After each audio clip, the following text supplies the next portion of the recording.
to tonight's call. This is the one, the only, the Profitable Agent, a real estate agent plan call. And we find ourselves in a 12-week cycle on number 11. So we've got this week and next week, then we take a 2-week hiatus. And we come back and start all over again from the beginning. And the reason for that rotation is because this is a training call. And if it's the first time you're tuning in, or it's something that you've come to through an invitation for the first time, don't worry about where you're catching us. You're catching us at the tail end of what is a formula to run a profitable real estate agent business. And it repeats itself over and over and over again, because as you probably have been told, by however you arrived here, by the person, by me, by whomever, I believe in a TCM formula. There's a very clear difference between the word training versus the word coaching versus the word mentoring. And too many people throw those all in together because they don't really have a strategy for doing any of those things. So they use the words interchangeably, not here. Training is, I want you to think of it like military training or athletic training, that there's a system to win, right? And so that's a strategy. And you are trained in the context of that strategy. That's what we do here. We do it here on this free high-level call. We do it in our one-on-one mastermind coaching call, where I meet with top producers one-on-one every single Monday and Tuesday, and then group calls all the way through our Griffin agents out in Seattle. Welcome to all of you, especially if you're a guest tonight. Also Arizona, Massachusetts, those are all our Griffin agents. And it doesn't matter where I find you. It's the same formula. Why do I say that? Because it's the same formula for me. I might be a trainer. I might be the one that helps coach you, which is what? The difference between training and coaching is when you go try the stuff that we teach you, you come back and you say, hey, I did this and it didn't work. Okay, tell me exactly what you did. Nope, that's not quite what we trained you to do. That's coaching. Coaching is a lot of adjustments.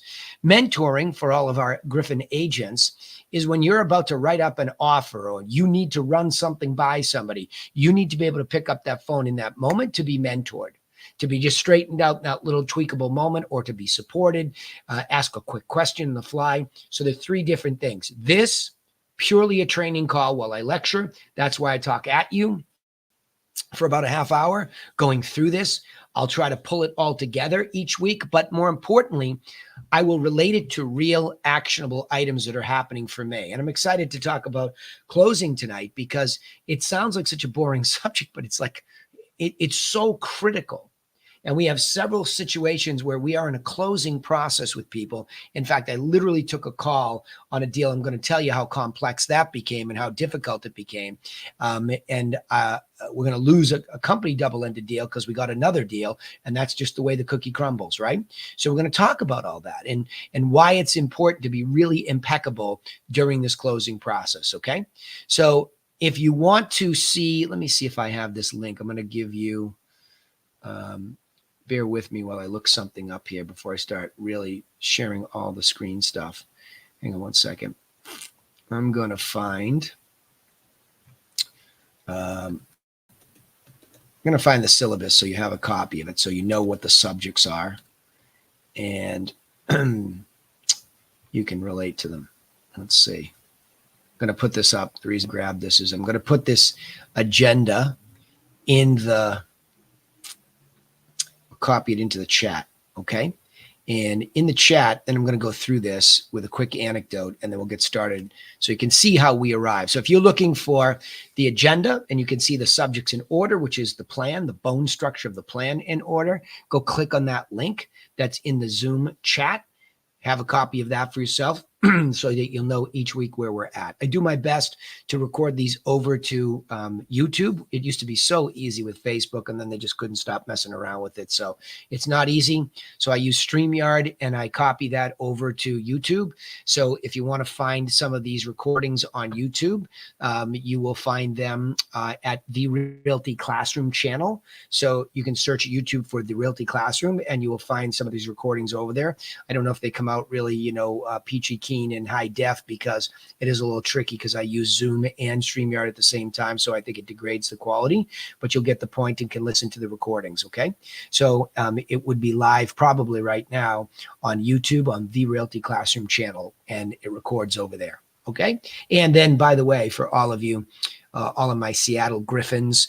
I know Paul's done a good job. Lauren and I met today, where we will be leaving recordings of not only this, but also the insider access trading, the Griffin and TRC training, which happens on Fridays. As you know, we have the live coaching on Fridays for the buyer and the seller plans, which are discussed in the week here, where we talk about unique selling propositions. And of course, live telemarketing calls are being listened to, and I'm coaching telemarketers there on Friday. So those two calls all bundled with this. And for those of you that like to come here and take advantage of the free course, going forward in the next round of 12, we will be posting the recordings in a separate file for everybody to see. Okay, so I'm going to get it started here. Let me kick on my Zoom, and I'll share the screen and we'll talk about this. You know what I'm going to do? I'm actually going to talk to you about the topics first. So let me go there. Hang on one second. I think this is it. Let's see. Yeah. Okay. Okay. Somebody give me a yes. I can see your screen. You're all muted, I believe. But if you can tell me yes. Yeah. Bravo. Grazie. Thank you. O gracias to you, amigo. So this is the profitable agent plan idea. I want you to imagine that what I'm trying to teach you is to get up above a holistic approach to a business, because what you're probably used to is hearing or being taught tactics. Oh, get these leads and say this thing and do that thing. Those are tactics, and they're fine. And I'm not going to put anybody's methodologies down. I have very clear understanding of how this business works these days. My idea of teaching you how to be a profitable real estate agent is to say, I don't care whether it's your first day or you've been in it many days. The idea is to list and sell properties, and plenty of buy sides and great buyer business come off of those. But the idea is to really list and sell that stuff, right? So you really, really need to focus in on a holistic approach to acquiring listings at or above the median price in the geography within which you want to do business. I said that quickly. I'll say it again. The core concept that I want you to take away from this call and all of these calls in this entire free course and any coaching that you have with me, if you're in other levels, I want you to understand you have to learn how to acquire listings from people that you don't know, especially at or above the median price in the geography or the area within which you really want to do business, not where you think you can, but where you want to. That's a business mindset. That's getting up above a business concept with me, not saying to me that you can or you can't do that or someday, okay? And that's why we start off in week 1 talking about bulletproofing your self-image as a profitable agent. Because the number one challenge, once you learn how something actually works, it turns out it's pretty simple to understand, but the collision comes from what you believe you can do. So if you'll just humor me and allow me to say, listen, as long as it's possible, it's definitely possible for you. So of course it's possible to list properties at or above the median price, because that's just what's in MLS, a median number where in the geography, let's say it's the town of Barnstable for me and downtown Boston for me, and I look at those two areas, I'm going to get a median price, and then I'm going to get an average price that's a little bit higher. And if I just start to program myself that I'm going to list those types of houses and above, and that's my intention to do those things, then I'm going to begin to build business practices that do that. If I say, well, I'm not going to be there yet, and I'm just going to work for this team, and this team's going to give me buyer leads, and those buyer leads, little do you know, are mostly going to be below the median. And now you're working for somebody else, a listing agent, with all this downward pressure on the buy side offer of compensation. Your profit is going in the tank. So that's just a quick example of why you should listen to what I'm saying, whether or not you believe you can do it yet, because then there's all this stuff that you can do and read about that we teach in week 1 on how to, bulletproof yourself. Then we teach you to think like a business person and look at the top line. Literally 15 minutes before this call, one of my one-on-one coaching clients said, hey, you gave me that GCI goal sheet 2 years ago, and it netted out what I paid my my team and my company. I said, no, it didn't. I said, you might have had one set up like that, but I would never want you to look at something that's net of expenses to your brokerage because you're a business person. So I want you to have a gross commission income goal for these transactions. And that goes back to talking about that median price and a goal commission rate. So you get a median price and a goal commission rate, a mean price and that same goal commission rate. That's going to give you targets for a commission, a gross commission before splits. We talked about that in week 2. Week 3, you say, okay, great. Now I know what you want me to go after. Well, why should they do business with me, especially if I'm a brand new agent? We go over that extremely specifically. And that is the week that I would tell you, when you see me reach over and hold up these packages of information, I tell you very specifically what I did to create an information product that started my direction. Hang on, I moved away from the mic. That started my direction of understanding truly what a unique selling proposition is in a service business. And it's not just those information products that begin it for me. That's how it sets me up for this entire process, including tonight's call closing, right? Because how you begin is how you end. Then we get into that ideal avatar. So I said median and above price. I said geographies you'd like, but there are some psychographics. Why are they selling or buying? When will they be a 9 to 10 on a scale of 1 to 10 in their motivation level? So you know that they are truly an avatar. And if they don't fit those concepts, then they're probably not ideal for you, not avatar. Now you can finally get to the concept of leads. Well, where are these seller leads? Well, they're hiding in plain sight. Expireds, canceled, withdrawns, right? Probates where somebody's passed away, for sale by owners, referrals from professionals. There are so many places. And really one of the things you could do if you had nothing else to do, draw the circle or the geographic shape around the area, and you could circle prospect in and make an offer to them about content, which leads to number 6. Well, what's the core content that I'm offering? Well, a market update. And we talked about our one pager there. And then that market update one pager allows you to offer a full package that could completely update somebody, right? So we're breaking up all the content that we have in our unique selling proposition from the early weeks. And that serves as the core for our content. So we're not trying to be the next TikToker with a big watch and a fancy car and hardly any clothes on. We're not trying to play that game, right? We're trying to play professional and give away professional information. 7, great. What do I say? I've got all this stuff set up and now I have a real conversation. I'm in an open house. What do I say? I'm making an outbound call. What do I say? I get referred somebody. I pick up the phone. What do I say? That's all scripting. And you absolutely need to have scripting in your life. You cannot wing it. We hire professional telemarketers at the highest level coaching level where I have top producers that are trying to get a telemarketer, help them. Those people need to stick to the script to the letter. It is so subtle when you listen to these telemarketing calls, how quickly we can lose business because we didn't say the right thing at the right time. We didn't make the right offer to the right person. So it all starts to come together in scripting because there are very particular laws of influence that influence people.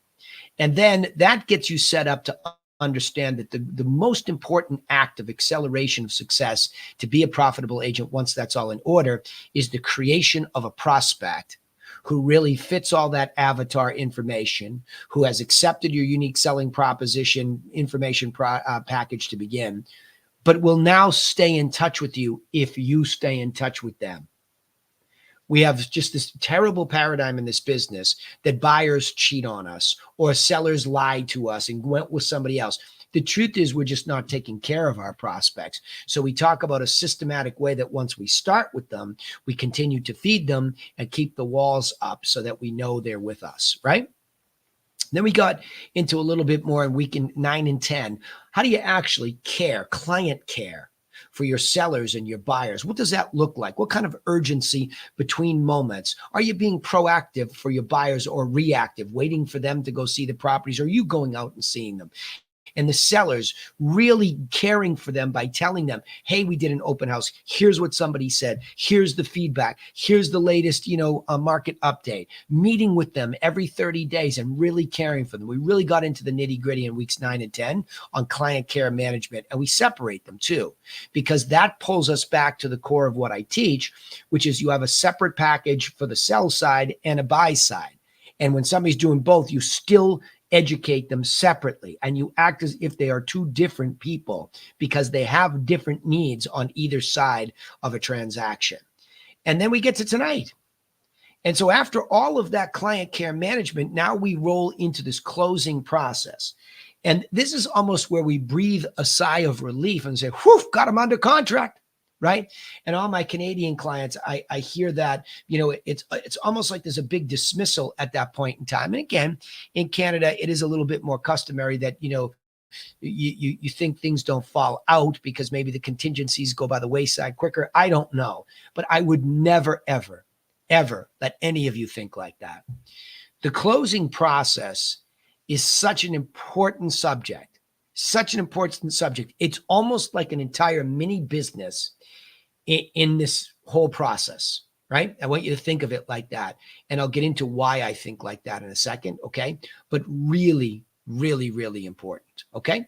So that's, don't know if I'm saying, let me just see this. I wanted to just show that into the StreamYard as well so that they could see this. If they haven't seen, I'll go through it one more time. So the course is comprised of a mindset call, a financial goal call, a unique selling proposition, a package development call, the development of an ideal avatar, where to find the best seller leads, especially. And we talk about buyer leads too, and I'll give you my strong opinion on that week. Content marketing. What do you really do with your content and how do you spread it out? And how does that even relate to social media platforms? But then you have to know what to say to people because you make money by prospecting people with influential language and offers that are beneficial to them. Then you prospect those people and you protect them with your dear life, right? To make sure that they don't get stolen or worse, they atrophy and die because of your own neglect. Then client care management and now closing. Okay. So here we go. Let's rock and roll with this. Next, let me stop sharing that one and let me get the right ones up here. Bear with me. Some juggling here because I'm on two platforms. Okay, there's that one. And here is this one.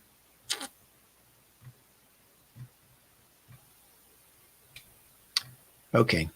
If you don't see a slideshow, scream. How you close is actually how you grow too. I'm going to give you some very, very specific examples about that, especially a deal that just closed. I'm going to show you a buy-side, sell-side deal, and I'm going to show you the end result, okay? So I'll leave you in suspense as to what that's all about. So developing an answer to the question, are you closing with care, is essential. So we're going to use this worksheet tonight to understand how to clear for your clients during this closing process, all right? So why is it important to be strategic during the closing process? And again, you're always going to hear me in a course like this. Make sure you're hearing the word strategic and intentional. Strategic and intentional. Those are two of my favorite words when it comes to training your brain to manage a business, right? And when you manage a business, you start by developing checklists. And by the way, it's as easy as saying, if I'm at this stage, what happens A through Z? That's a checklist that becomes your system. It's got nothing to, systems have nothing to do with software until they have everything to do with a checklist at a section of your business, and then that gets memorialized somewhere, okay? So you hear me talk about that as a strategy to develop that systematic approach, and then we can get into how. Those are the tactics, right? So a strategic approach allows you to care for your client at the highest level during the closing process because that's when they're the most anxious. So in them our good olden days when I was really busy and I didn't have as many systems that I knew I could have, and I had as many little micro workers helping me do what I need to do in a transaction, because a transaction is complicated. And I'm happy to show you, if somebody reminds me, the mind map of everybody that helps me in my own book of business, right? There are a lot of little micro workers that help me leverage time so much that I can be here tonight. For example, I can coach 33 or so plus or minus one-on-one high level, clients, and then we can grow the Griffin. How do you do it all and not end up with 5 delinquent kids? Because I have 5 kids and a marriage that's, a disaster, because you learn how to create systems that help create jobs for other people, that help leverage the process to make it far more superior and leverage your time and give you some life. So that's why this all matters. So we're going to a very high level by now, walking down the assembly line and saying, okay, what's that checklist look like in the closing process? How tight are we? And most importantly, who's doing it? Because I'm going to tell you, we just made a change there recently, and I'll tell you why. Okay. The reason for having that all there is because I used to run back to the front of the line trying to prospect, doing my open houses, making phone calls, doing whatever I did to generate business, get leads, call them, convert them. And I was just abdicating to a certain extent the responsibility to a closing coordinator. Now, I've always seen the benefit in having a human being help with closing, right? Because it's more of an administrative task at the highest level. There's a lot of administrative tasks in this business, but the crossing of T's and dotting of I's is very heavy during the closing process. And it matters because, well, we'll get into that in a second, why it matters, right? So why do you need to focus? What do you need to focus on when organizing the closing process yourself? So you just heard where I was like, oh my gosh, this is a lot of stress. But before I delegated it to somebody who was part of Realty Executives when I was first there, then I hired my own. When you organize the closing process by yourself, you must be proficient at crossing T's and dotting I's, like I just said, in a checklisted manner that focuses on what? Critical dates and deadlines. When I originally mind mapped this out, I have a software that I use called Infusionsoft, now called Keep. And the way that the campaigns can be built in Keep is that they can be built in the form of a flow chart, right? In fact, at the end of this, Roberto, I'm going to put you in charge. Remind me to show the flow chart inside Infusionsoft. Otherwise, I have to toggle back and forth with all these screens. I'm going to show you how complex a closing process can be and how many critical dates and deadlines and money management, all of that is in there. This is why I said this is almost like a business in and of itself.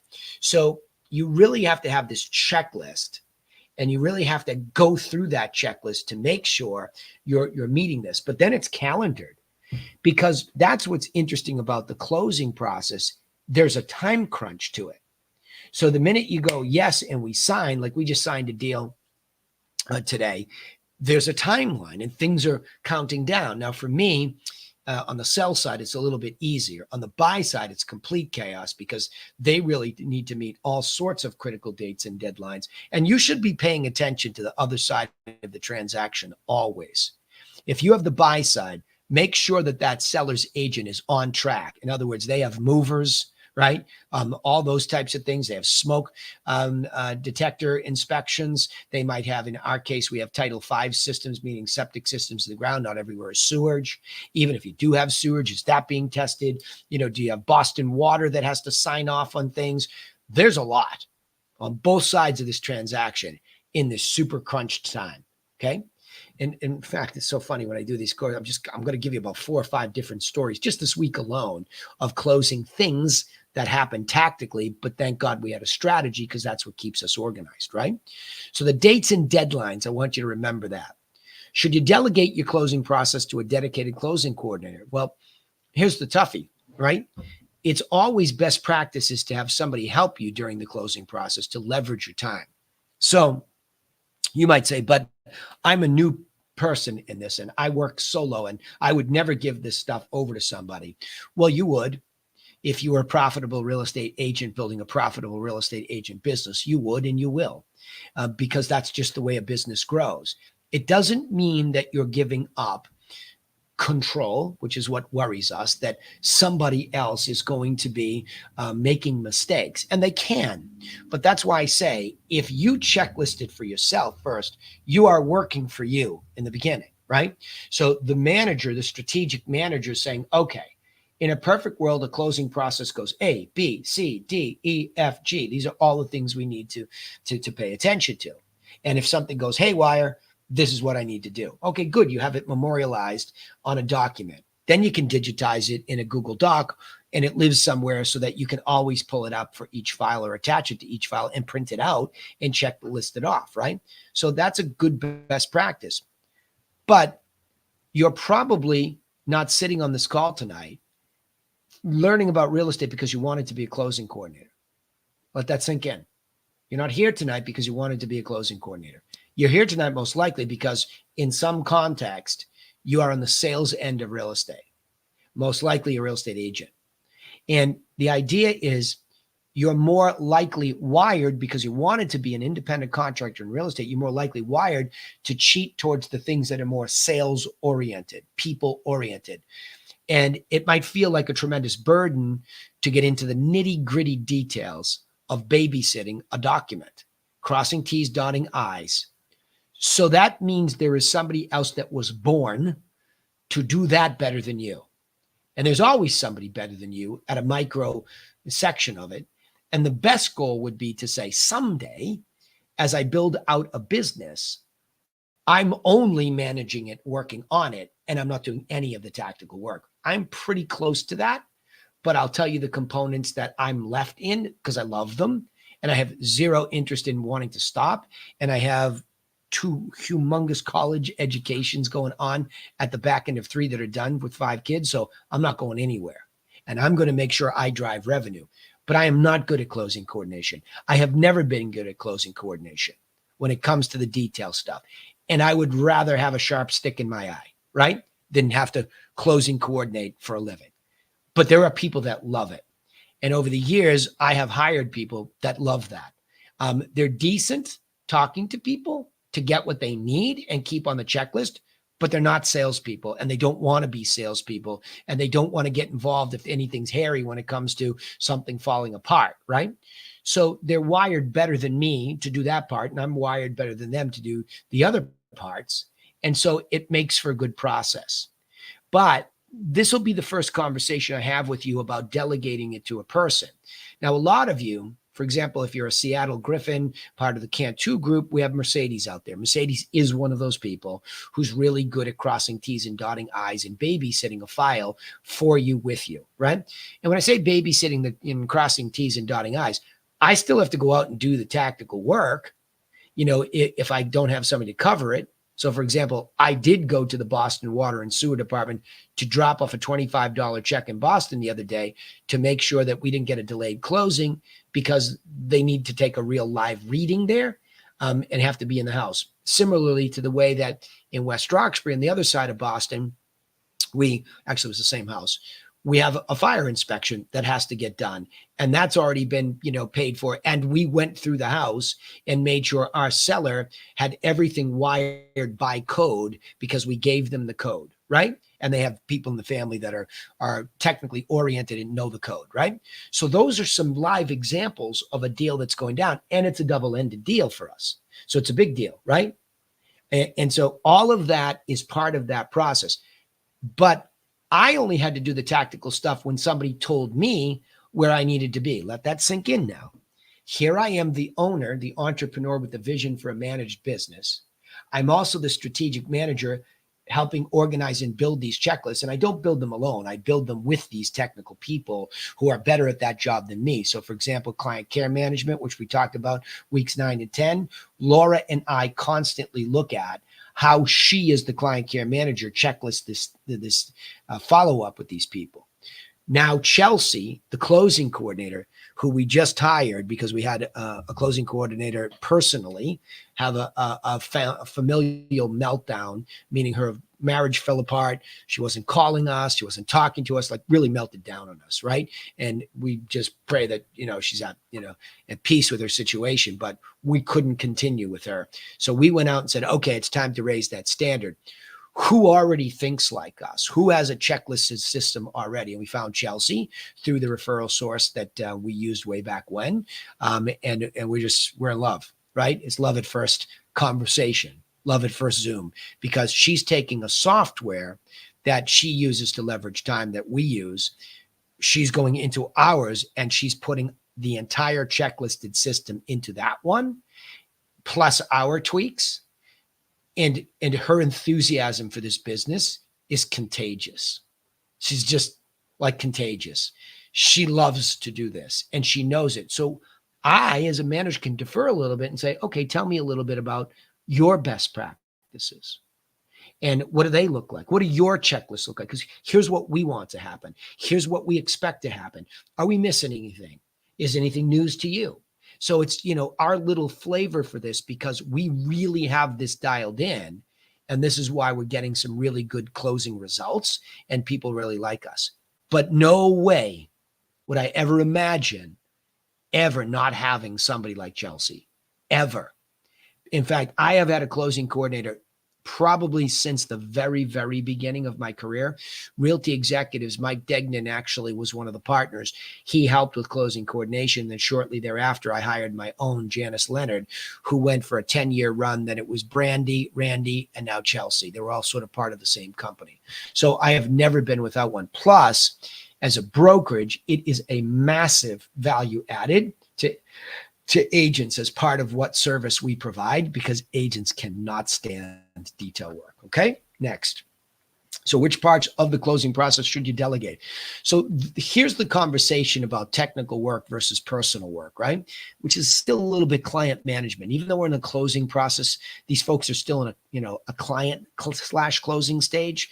They're not quite past clients yet, which is a whole different module in the final one of this course. But it's best to delegate only the tactical parts of the process, but not the human interactive parts with your client, right? And so that's what that means. Now, if you get a really good one that has a decent personality and you introduce them to, your client, and they have to pick up the phone, wonderful. But the reason for having all this systematic help and for having somebody else do it with you, for you, is so that you can maintain communication. Because here's what happened to me over the years. And some of this has to do with avatar. People that owned houses that were less expensive always would comment on what kind of car I was driving, or would tell me, oh, you only care about the commission. And they would do that anyway. That's just their money paradigm. Is, they have no idea that when you get a gross commission, you have to pay your expenses and hopefully turn a profit. So they're just financially naive. However, they weren't wrong to a certain extent that I was neglecting the human interactive at that point, because I have been a top producer as far as volume of transactions for a very long time. And I was always the person that was responsible for driving that part of the business. So I didn't have a lot of time to go back to the human interaction part. Well, it turns out the more leveraged I got throughout my process, I gained time back. And what you'll find is that the more systematic your business is, the more human time you have available. So you can read the room when somebody's struggling a little bit and they need a one-on-one time with you, or Laura will tell me that this client needs to hear from us. We actually started to build that human interaction on all parts of this, including the closing process, that I'll have a text string going and I'll say, hey, actually, during one of this very difficult deals I'll just tell you about in a second, I'm going to tell you about a text string and something funny I said just to let them know I was still there, right? So what's the best outcome in a closing process? Well, you end with a client who feels like you cared about them, period. Because the most frustrating thing is to go out there and do a really good job for a buyer or a seller. And, you had a tough negotiation. You did a lot of open houses, or you showed them a lot of houses. You got them a smoking hot deal. And then they get into the closing process and something's off. Because you're sitting there saying, I did a great job, but you just don't realize you got to get them all the way across the closing line finish, right? You got to get them all the way across. You have to take them all the way across in some form or fashion, right? They have to know you care all the way till it's done and they moved in. And then next week we'll get into the past client, because it really doesn't end ever, right? That's the whole irony about this, is that we're taking this contact information along our assembly line to manufacture the one thing we all want. I call them happy griffins. They're happy past clients, right? That's what I'm trying to manufacture. I'm not worried about the inflow of money on the commission as much as I am about how did they feel at the end, because that makes them likely to repeat and refer and become an asset for the company to accelerate its growth. Really important concept. Money's a byproduct. It goes out to turn these people into a deal and then a closing. and then it comes back in at the closing. And hopefully you're doing a good job listening to at least this course and trying to drive that revenue number up above the cost so that, of course, it's profitable, right?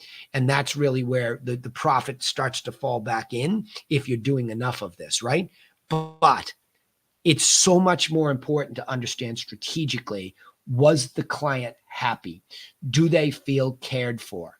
And we do a lot of little things that turn out to be big things. Like, for example, when we get into a closing process, we always send a gift basket that's worth about $70, $75, and it's got chocolates and gifts in it, and it's always just a thank you, right?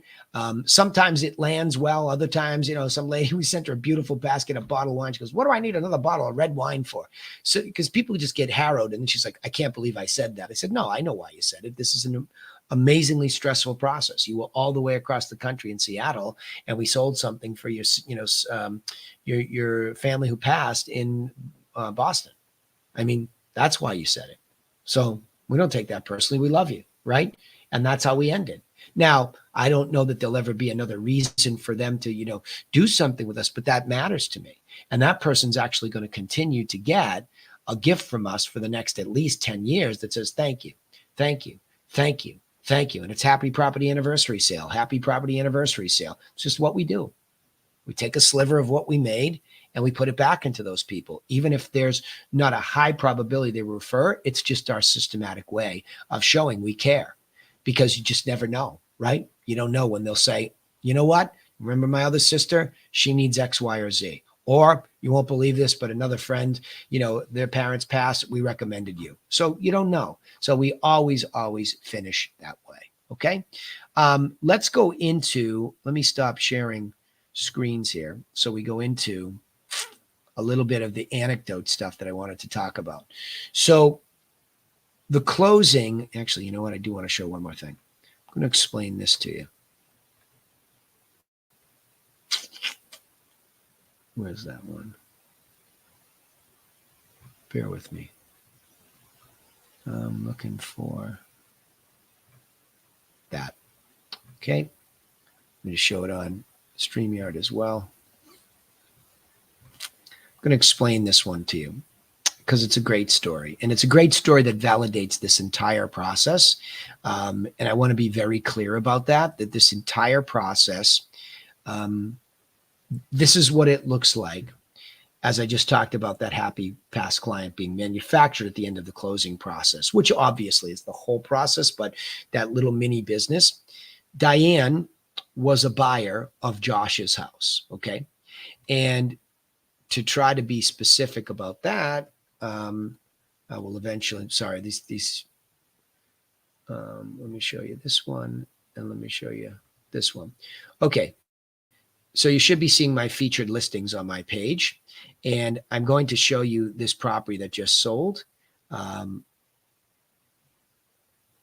If it's, she probably didn't do it yet. I have to find this one.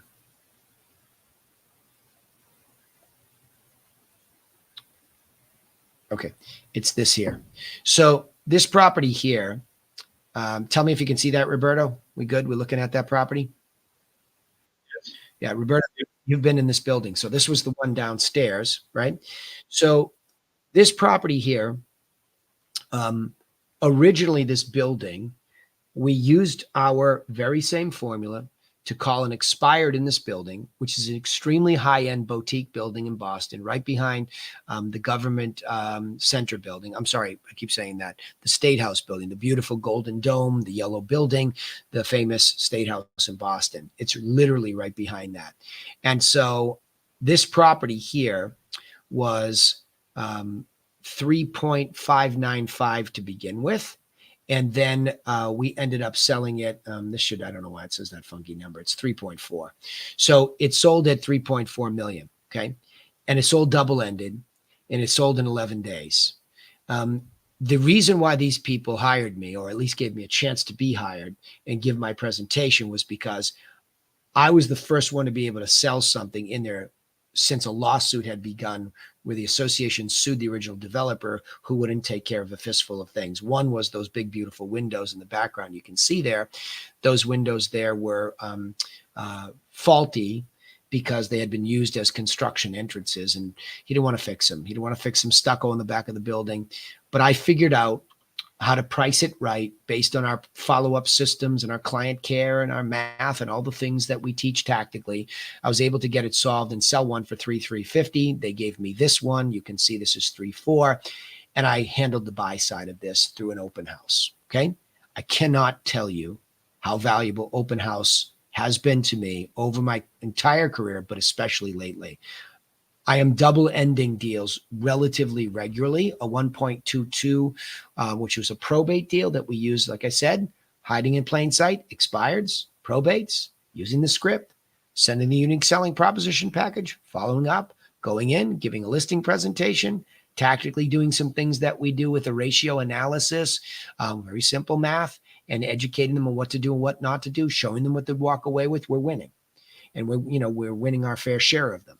And then we say, as part of our push marketing, we are going to sit in that house. And I've sat in this lobby many, many moons, right? And just old fashioned, met people, handed out a buyer package to a gal by the name of Diane. Diane then said, hey, listen, I really like the place, but I've been looking for 3 years. I'd like you, Danny, to show me 2 or 3 others. Now, remember, she had been running around Boston by herself looking. But because I gave her the unique selling proposition package and the way that I treated her, she asked me, she said, listen, I'm going to come down and see the open house again. So I knew I had her hot. So I had back-to-back open houses because I knew she'd come down. But she asked to see a couple of the properties. We went and saw those, and then we went to my open house. Actually, we went to see those after my open house. And she said, nope, yours is still the best. Let's make an offer, but I need to talk to all the people that you know about the lawsuit. Needless to say, I had a formulaic strategic approach to talking to the attorney handling the lawsuit, the gentleman who bought the unit upstairs while the lawsuit was going on, and then the lady on the hallway. So I had 3 people all lined up to talk to her, and they just crushed it because they were honest. She asked good questions. She got beyond it and closed, right? That closed last Friday for $3.4 million. And just in full disclosure, I was able to take a reduced commission because my business model was well in hand at that number. So I did the double-ended deal for 3.5%. You can do the math. It's a pretty good gross payday, right?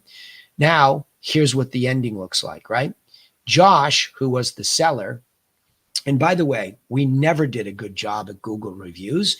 And to me, that's the only review place that matters, because over time, if people are going to search me, that's where we're going there. So you're only going to see 9 5-stars because we're really going for our featured property people so that we can then cut and paste these in on the website so that everything shows a completion. It says, listen, here's our process. Here's what it looked like. Here's what these 2 people said about us. And by the way, we talk about our push marketing because you think it's some rocket science that, Sotheby's promised you or Ravis said they got this. No, it doesn't.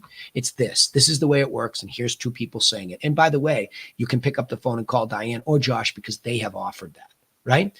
That's when you really know you're humming. Right? When you have a process that you can follow, it's simple, it's 5th grade, easy to understand, but you execute it with authority and confidence, this is what happens, right? So Josh says, Danny and team are a pleasure to work with. They demonstrate tremendous energy and effort in their process, mentions the word process. They take the time to do high quality work and research needed for the listing and also work fast. He's referencing the research on the math, okay? And in this case, he knows I knew the lawsuit, but he's talking about the way that I researched the comps and I analyzed them because he's a biotech engineer, sharp analytical guy, young guy too, 31. So Danny was able to understand our building. There you go. That's really that's the most important thing to them. I knew the lawsuit and I knew everybody there, and build trusted relationships with all those needed to facilitate. So what he's saying is we had a lawsuit in this building and this guy knew everybody and it's right there. So when I tell this story to you or anybody else, you can see what this means, right? To facilitate a sale very quickly. I got lucky. And I said that to him. I said, sometimes, Josh, when you have the right system and the right circumstances and the right person comes through the door, you get lucky. We got lucky. She wanted it because I have the one upstairs and it's a little bit more of a different configuration and tougher to sell because it's been condensed into 1 bedroom and 2 units. And so it's more confusing to the brain. This was easier, right? It was nice working and getting to know him. So he personalizes it a little bit, right? I respond, thank you, Josh. It was a pleasure working with you and your family. And we're excited for your new beginning on the West Coast. Boom, just something there so everybody sees it's interactive, right? That's another good one, by the way, I'll tell you. And then here's the buyer, right? So she came in afterwards. Now read that. This was the best, capital B-E-S-T, buying experience I have had. Danny Griffin and his assistant, Laura, were absolutely the most attentive, responsive, and professional folks to work with. It was refreshing to work with people where customer service without asking for it. And do you see what I just talked about tonight? We're always talking about communication and systematic approach to communicating, which is customer service. You're taking somebody down this assembly line at every level, and you are serving them through a system. You are not winging it. And this is the result when you're not winging it. The perception that Diane has is this customer service is over the top, and I didn't have to ask for it, right? So Danny was all at meetings and showing. They were both super accessible, and Laura and Danny made it a priority to get me answers so quickly, read this now, so quickly that they would have to wait for me to read them. I talk about urgency with communication with Laura all the time and all of you, okay? You never say, oh shit, I can't get to this person. I'll call him tomorrow. Never. Hey, just want to let you know, I see the text. I'm done for the night, but I want to acknowledge I will reach out in the morning. Never, never is it best practices to not respond with speed in this business or any service business. Never. Acknowledge people no matter how difficult the situation is. And if it's really difficult and you're really stuck there, you need to pick up the phone and you need to call somebody and resolve things and get answers. That's what makes deals happen. And it definitely is what makes them stay together during the closing process. Just because Diane was double-ended and in the closing process did not mean we're going to skate. She had the money, no problem. She liquidated it quickly, but she wasn't going to do anything until she heard from the right people at the right time to discuss this lawsuit and understand fully what her risk was going forward, right? So that's what it sounds like. So again, I responded, thank you, Diane. We really enjoyed the process, and we are very excited for your new beginning in that beautiful place, period, right? So just something short and sweet that just wraps this up. I will give you one more because, again, we're talking about closing, and this is what happens right at the closing, right? This is when you know how you're doing. This is a really good one, too, because this was a great story. I'm just going to tell you, her father, Elizabeth's father, was a Hollywood writer. And he wrote Star Trek episodes. MacGyver is what really made him famous. His name, Steve Kandel, Kandel, if you want to look him up. I met him when he was well into his 90s, and he was in a nursing home. He was the sharpest, funniest guy, right? So read what happened here, right? I can't say enough about the integrity, professionalism, perseverance. Perseverance is going to be a key word in this story of Griffin Realty Group. They handled the sale from hell for us. The home we were selling was flooded and badly damaged. The sale itself ran into a 10-month legal delay, and yet they stuck with it and successfully sold the house. And during the entire process, Danny and Laura were cheerful and positive. They earned their commission and more. I recommend them wholeheartedly. You won't go wrong. Now, there's a really clear commentary about commission, too, and our value, and validated by this process.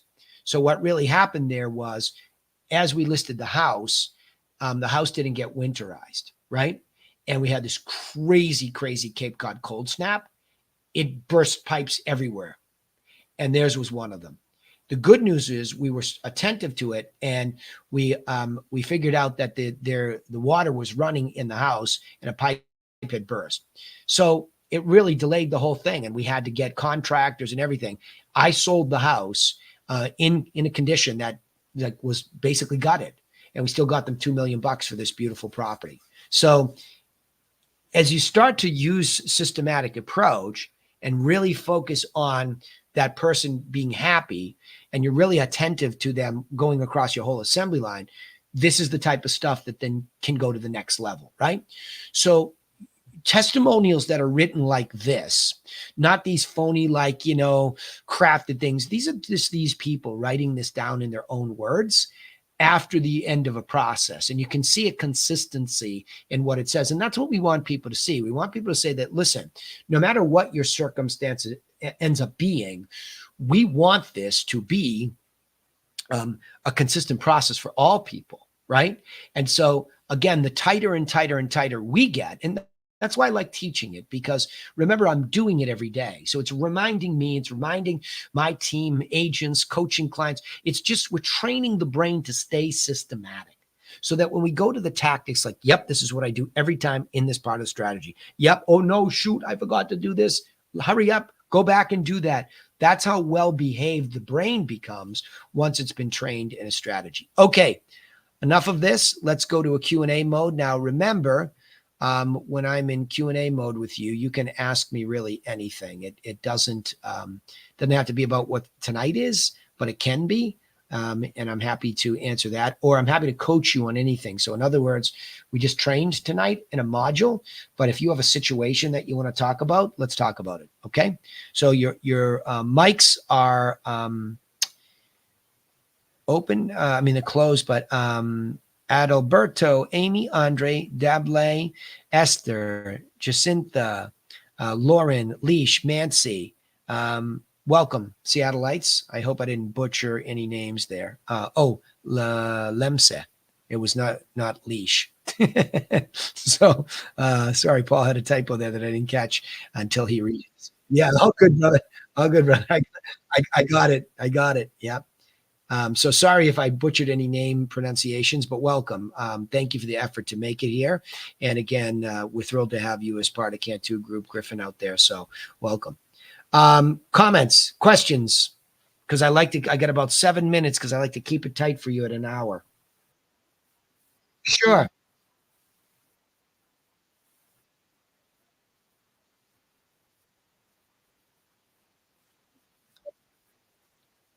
Yeah. If you weren't available,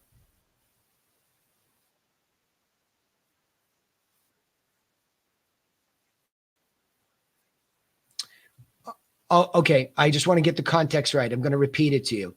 Meaning, if you haven't sold anything yet, what's my best piece of advice? Okay. If there's an emergency button, my best advice is learn a whole course. But you're like, oh, come on, man. Tell me what to do today. Okay. I hear you. Okay. But I'm still going to say the best advice is in the long run, build the right kind of business. But immediately, if you want to sell something, you will borrow an open house. Okay. That's the fastest path to be in the face of real buyers who are actually looking. And what I'm telling you all, why would I do? A guy that has been doing it for 25 years, does just fine financially in this business. Why would I do 4 of these in a weekend?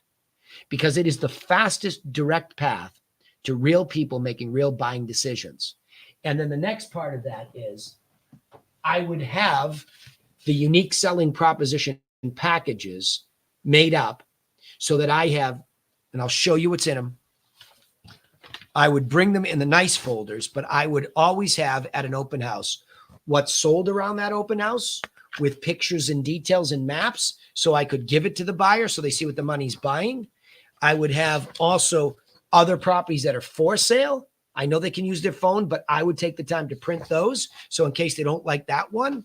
And then I would always have my market update so I can give them the quick answer to how's the market. And I would always have a copy of my buyer plan. And I would be prepared to give that package of information away to anybody that signs in and does not fill out the line that says your realtor, right? That's what I would be willing to do. And I do it. And that's, you're seeing that $3.4 million buyer got one of these in her hands.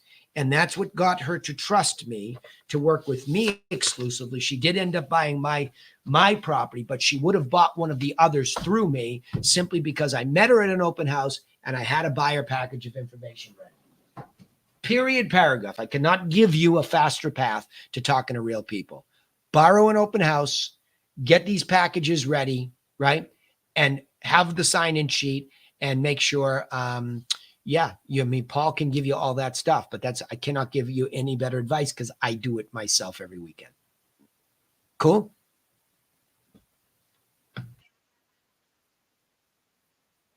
Oh, good. Excellent. I owe you some attention on that tomorrow. I did see it. Oh, Madeline's here. So Madeline and Alexis, thanks for both being here. And again, it's just one segment of this, but Madeline, I will jump in and give you greater context. So thank you, Alexis, for putting that. I have you all queued up to catch up. Unfortunately, we had a little family funeral on Monday, so I'm behind a couple of days. Yeah, yeah, lost our cousin too early. So, but I'm in good shape now. And tomorrow, Alexis, a little poke at me, and we'll get with Madeline and face to face. Okay, bravo. Yeah, all the meetings will continue, but I'm going to see my son in London. I think the 5th to the 10th of November. Hi, Madeline. Madeline, your mic is muted, but you can, if you want to say hi, you can just unmute it. And how are you? Yeah, yeah, cool. Of course. Yeah, yeah, yeah, sure. Yeah,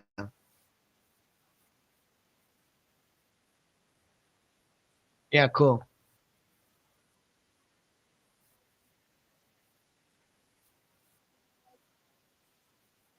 Yeah, yeah,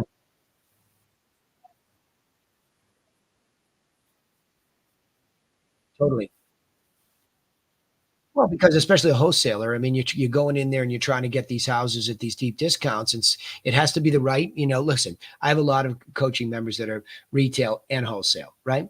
And I tell them there's really no difference in the process. It's just the avatar is different. It's at the other end of you're looking for the most distressed seller because that's where you can get that kind of an offer, right? Et cetera. I don't have to explain your business to you, but it's the same manufacturing of a happy past client. There's no difference, right? Because if they can give you that kind of a 5-star, hey, listen, these guys promised me time and convenience. I didn't want to go the retail path. They did this, this, and this. I highly recommend this if you're thinking about a quick deal, right? You want that same result. So the bone structure becomes identical to it. You're just slightly tweaking it for wholesale versus retail. That's all. It's just a different avatar. That's all. So when you get to the week on avatar, it's how do you define that avatar? It's interesting. Adam and I had a really interesting conversation about some of the psychographics of the avatar because we were talking about the postcards and what went on the postcard, what value number. And turns out it was a lower value number that might be the trigger because it speaks to the avatar, right? There's so many subtleties depending on what the avatar is, avatar being that ideal, right, person. But you're still in a manufacturing business trying to manufacture happy past client, right?